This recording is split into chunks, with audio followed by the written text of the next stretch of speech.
The story opens up with a group of robbers hijacking an airplane that just landed at a Japanese airport outside. The plane a squad team is preparing to ambush the hijackers. Meanwhile, high-ranking officials are observing the terrifying situation in a panic inside the plane. Everyone is terrified except for a woman named Yankumi who has just awakened from her sleep. Her seat tries to hush her, but Yankumi starts speaking loudly, drawing the attention of the hijacker. One of the hijackers and pulls a gun at her, but Yankumi seems unfazed and scolds them. She then starts arguing with hijackers, and suddenly gunshots are heard inside the plane. Following that, the police force prepares to attack and appease in front of the plane's exit door. However, everyone is shocked when they discover that the hijackers have already been defeated by Yankumi. This heroic act goes viral on live television, making Yankumi an instant sensation. Back at home, Yami's family celebrates her and says they are very proud of her actions. It turns out that Yang Amy is not an ordinary woman, and she comes from a powerful Yakuza family. Her parents passed away when she was young, making her the fourth generation after her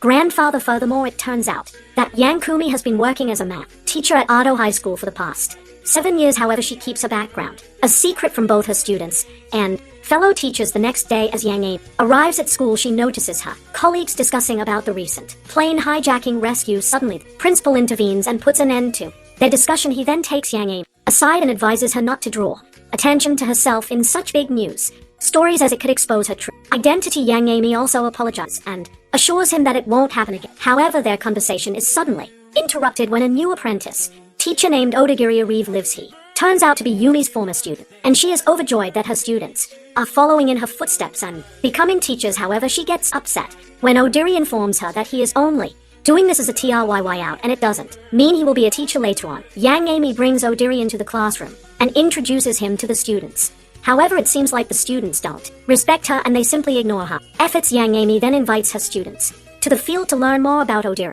Unfortunately, none of the students show up at the field, leaving her upset. Meanwhile, we see 5 students on the roof, whose leader is a guy named Ra, and her friends discuss why Odiri has suddenly come back as a teacher, cause he used to be a very troublesome student. In the following scene, Yami's form students gather at a cafe and discuss that they saw her with a man. They are taking aback because they can't imagine Yang Amy is capable of finding a boyfriend. While they chat about this, Yang Amy and Odiri arrive for lunch. She then introduces Odiri to her former students, claiming he's a new teacher. Hearing this, her students realize that they misread the situation and joke that Yang Amy could never attract such a good-looking man. Hearing this, Yang Amy feels bad and proceeds to scold them, but Odiri stops her. After this, Yang Amy and her former students decide to eat together, realizing it's been a long time since their high school graduate. As they eat, they begin sharing stories about what they've been up to since graduation. Later on, one of the students admits that they all initially thought Yang Amy wouldn't be able to handle teaching and would quit soon. However, they are surprised to see that she has not only succeeded but is still working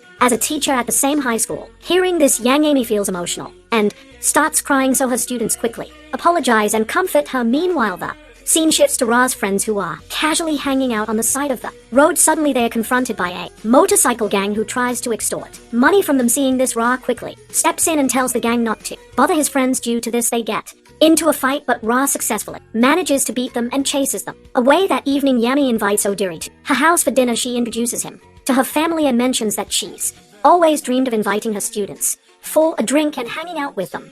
After some time, he has a bit too much to drink and ends up passing out. Odiri has a conversation with Yami's grandfather. He reveals that Yang Amy is the reason he became a teacher. He goes on to say that while Yang Amy can be annoying at times, she taught him many life lessons and inspired him to work hard during high school. The next day, on their way to school, YM unexpectedly runs into 2 of her former students who were quite troublesome during their school days. To her surprise, she learns that they've turned their lives around and are now doing well. However, her attention is soon diverted by a man giving a speech nearby. As she gets closer to the man, she notices that his face is very similar to her former lover. It turns out that this man is Kuros Kentaro, and he's the owner of Japan's largest IT company. He's now aiming to expand his influence by running for position of governor. Yang Amy is immediately captivated by him and declares her strong support for his campaign. The scene then shifts to Ado High School, where a motorcycle gang unexpectedly appears. They turn out to be members of the notorious group called Black Skull, who has returned to get revenge on Ra. Even the teachers are terrified of them, so the principal immediately calls the police for help.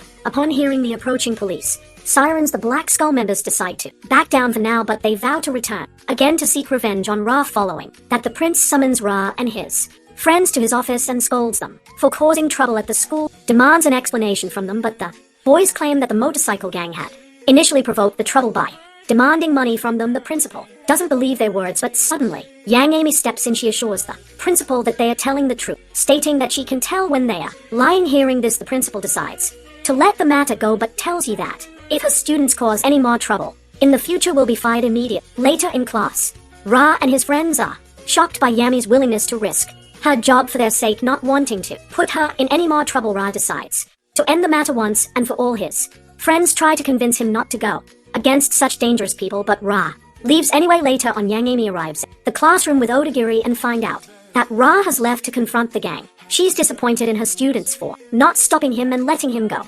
alone. After scolding them, she heads out to find Ra. In the meantime, Odagiri confronts the boys and reminds them that if they are true friends of Ra, they should stand by his side no matter what.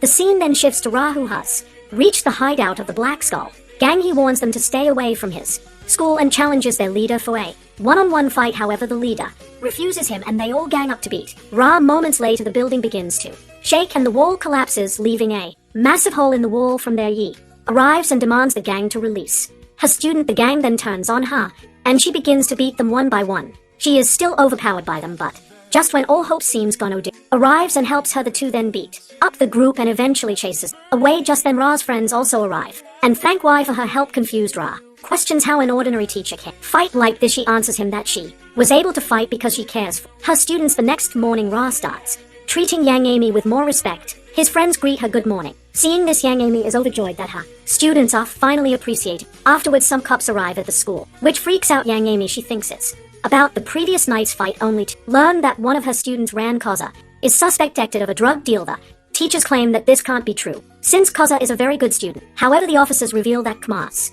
wallet was found at the crime scene, and he's been missing since the night before. As the police leave, they ask the teachers to inform them if they come across any information about Koza later. On, Yankumi still can't believe that Koza would be involved in drugs, and she's convinced there must be another reason. So she decides to find him before cops and heads out. While she's looking for him, she's stopped by a group of people who reveal to be Kmar's friends, who are also looking for him. They split into different groups and look for him all day, but to no avail. In another scene, we see an injured Koza getting a call from Yankumi. However, after contemplating for a while, he decides not to answer the phone. He then notices a police car, so he hurriedly hides under a bridge. That evening, as Odiri is about to leave, he hears a voice coming from one of the classrooms. Upon checking, he discovers Koza hiding there. Shortly after, Yang also arrives with other students, questions Kazuma about why he didn't call her, and he says that he didn't want to put her in trouble. He then explains that he had recently found a job of delivering goods but had no idea what was inside, but last night he accidentally dropped the packet and noticed drugs inside. He then got scared and said he wanted to quit. However,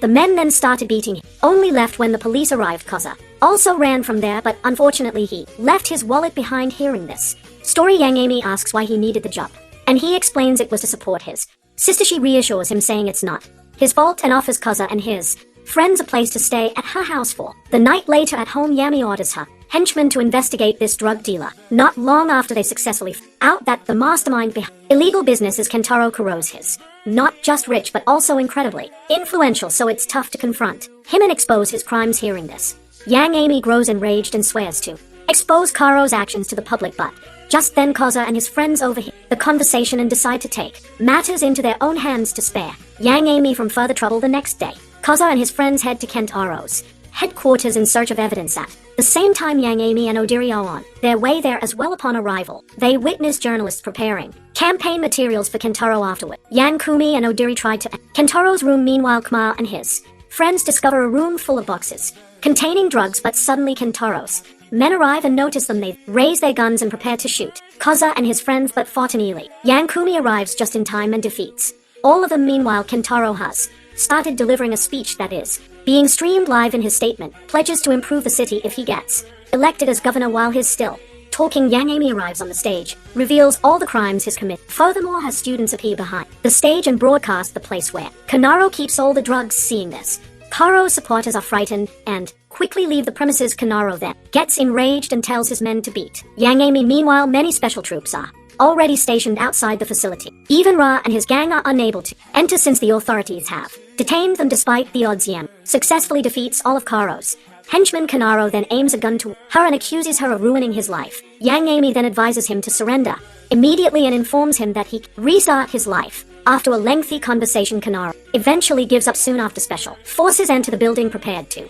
take action against Kanaro. However, Yang Amy advises the police not to shoot him because he has chosen to surrender.